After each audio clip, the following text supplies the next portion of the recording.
Welcome to another episode of the Deep Dive on the Auction Advantage. We're your hosts, Colin Thompson and Sophia McMullen. Okay, let's dive into today's topic. President Trump's recent tariff announcements and their impact on global markets. Today, we're going to try and really get into the recent developments around President Trump's trade policies. You've probably seen the headlines, new tariffs announced, then suddenly a pause on many of them. So our goal here in this deep dive is to kind of look behind those headlines for you. We'll trace the timeline, look at the immediate market reactions, which were pretty dramatic, and explore some of the bigger questions being asked by experts and critics. You shared quite a few articles, and we're going to try and unpack the key takeaways. Yeah, it feels like it was just yesterday almost. We were hearing about this big slate of new import tariffs. The report said they could hit most of our trading partners. And the immediate feeling was just, uncertainty, lots of it right across the global economy.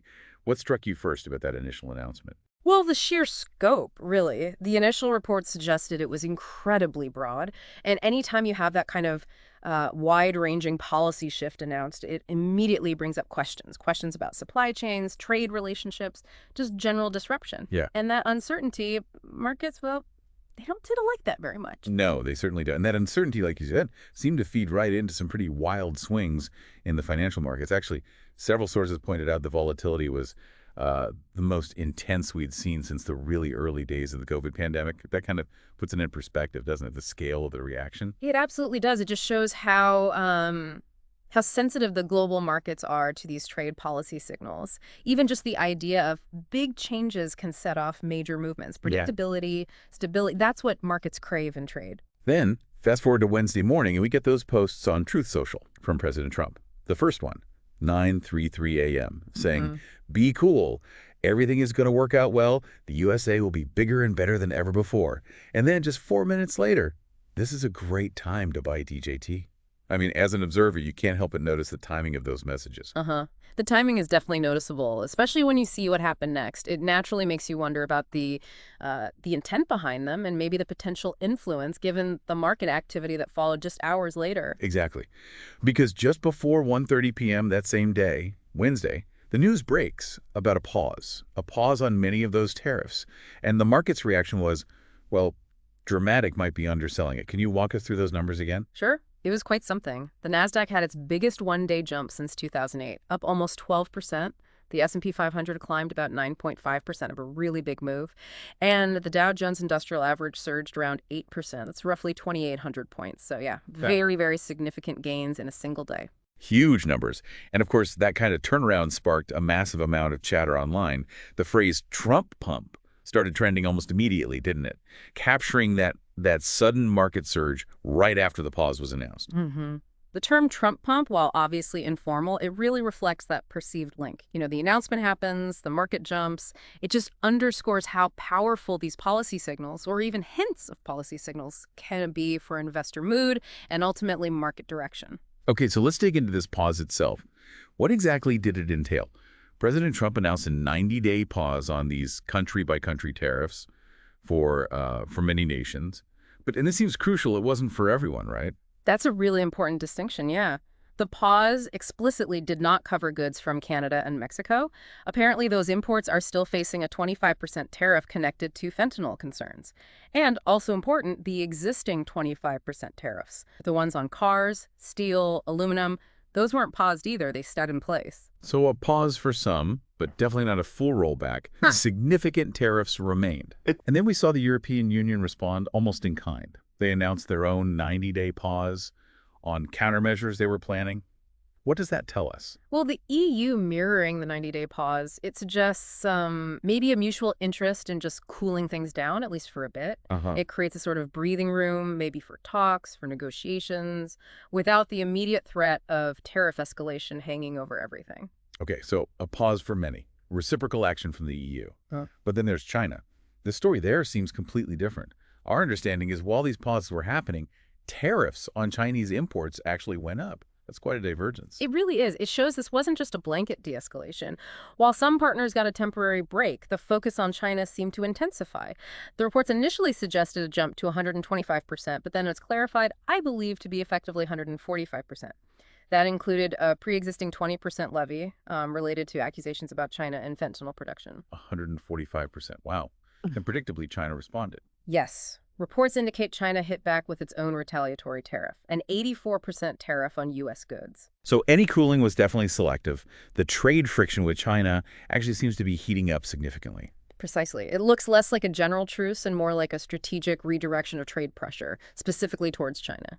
Now, this whole sequence, the initial tariff threat, the social media posts, the sudden pause, the China increase, especially that timing element we talked about, it's drawn a lot of scrutiny, hasn't it? Experts, critics, they've raised some serious questions. Oh, absolutely. That tight time frame between the be cool and be why posts and the actual pause announcement, it definitely fueled concern. Richard Painter, he was the chief ethics lawyer under George W. Bush. He commented that those morning posts could potentially open President Trump up to accusations of market manipulation, given what happened just hours later. And Painter wasn't alone. We saw some pretty strong language from Democratic senators, too. Senator Chris Murphy talking about a potential insider trading scandal. Senator Richard Blumenthal calling the administration replete with grifters, and specifically mentioning insider trading concerns. And Senator Adam Schiff actually called for an inquiry, didn't he, into potential insider trading because of these policy swings. Yes, those were some pointed reactions. And it wasn't just the Senate. Representative Alexandria Ocasio-Cortez chimed in, suggesting members of Congress should disclose any recent stock trades they might have made. It speaks to that broader worry about, whether anyone might have unfairly benefited from knowing about the policy shift in advance. So, quite a critical response from Democrats. How did the White House respond to these accusations of manipulation or potential insider trading?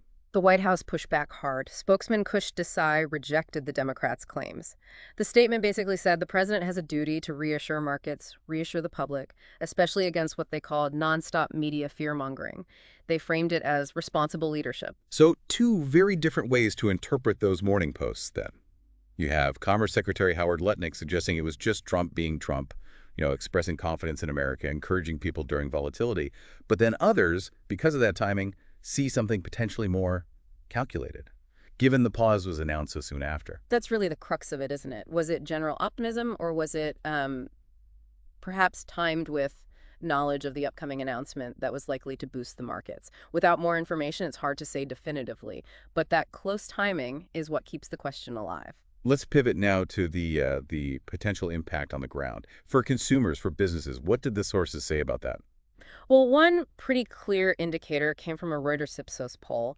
It found that a big majority, 73% of Americans surveyed, expect prices to go up because of these tariffs. That really hits home, doesn't it?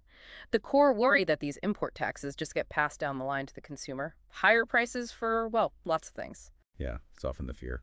And beyond just price tags, what about the uncertainty itself? How does that kind of unpredictability affect businesses and their supply chains? It can be really disruptive. Think about it. Businesses plan based on certain assumptions about trade rules, costs, logistics. When policy shifts suddenly or threatens to shift, it throws a wrench into everything. It makes long-term planning incredibly difficult, impacts investment decisions, and can really snarl up those complex global supply networks they depend on. We also saw some prominent business figures weighing in with concerns, right? Yes, Elon Musk was mentioned as expressing worry about production costs increasing. Dave Portnoy and Joe Rogan were also noted as being uneasy with the tariff strategy overall. And Anna Wong, Bloomberg LP's chief economist, she made an interesting point. Hitting China harder with tariffs compared to others is likely to impact consumer goods prices more directly here in the U.S. just because we import so many consumer items from China. That makes sense. And the potential impact isn't just general. It can hit specific sectors hard. There was one study mentioned about auto tariffs. Right. That study estimated Trump's 25% auto tariffs could cost U.S. automakers something like $108 billion, a huge potential hit. And it's not just domestic industries feeling the pinch. We saw potential retaliation threats, too. The Ivory Coast, for example, reportedly threatened higher cocoa prices, and the American Soybean Association voiced real concern about the ongoing tariff fight with China. China is, or was, a massive market for U.S. soybeans. So farmers, automakers, consumers. It sounds like the ripple effects could be widespread. What's the overall economic outlook picture painted by economists looking at all this? Well, the mood among the economists cited wasn't exactly rosy. Karsten Brzezinski at ING used words like chaotic and crazy, reflects that sense of unpredictability.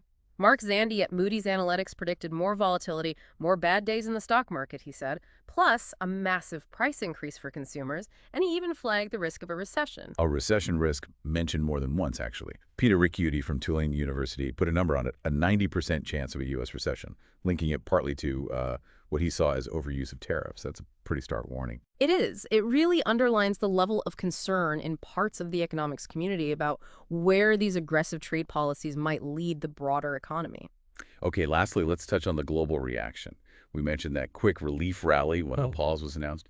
But what's the bigger picture view from internationally? I think the general assessment, even with the pause, is that this still represents a major shift in U.S. trade policy and potentially a damaging one for the global economy. The intensified conflict with China is a huge worry globally, and Bloomberg Economics did some math. They calculated that even after this pause, the average U.S. tariff rate on all imports is set to hit 24%. That would apparently be the highest average U.S. tariff level in a century. It's driven by that baseline 10% rate still in place for many, plus, of course, the big hikes on China. Highest in a century. That's quite something. And did we see any specific impacts mentioned for, say, the UK? Yeah, there was a point made about the UK. They might have hoped for a slight edge over the EU if U.S. tariffs were different. But now, with the U.S. applying that same 10% baseline tariff to goods from both the UK and the EU, that potential advantage seems gone. Plus, the UK still faces those existing U.S. tariffs on its steel, aluminum, and cars. Okay. So, wrapping this up, what should our listeners, our informed audience, take away from all this? It seems like these rapid policy shifts and all the questions around why they happened when they did just highlight how incredibly complex and connected the global economy is. The sources we looked at show that immediate market jumpiness, but also real concern from experts about potential manipulation and just a lot of uncertainty for businesses and regular people. Right. And while that pause on some tariffs might feel like a temporary relief, the fact that tariffs on China went up and others remain suggests these trade tensions aren't going away. They're still very much part of the landscape. That relationship between, presidential tweets, actual policy changes, and then how the markets react, it definitely raises important questions. Questions about transparency, about influence. It really underscores the need for all of us to look critically at economic news, to weigh different perspectives, and think about the potential motives behind these big policy moves. So as you keep following this story, it's worth thinking about the longer-term effects. How might these trade policies impact different industries? The prices you pay, the overall health of the global economy. This deep dive gives us a snapshot of a really dynamic situation right now. And you can bet there will be more developments to watch. If you like what you heard today and would like to showcase your business as an official sponsor of our show, email our producer at erosmarketing.com@gmail.com.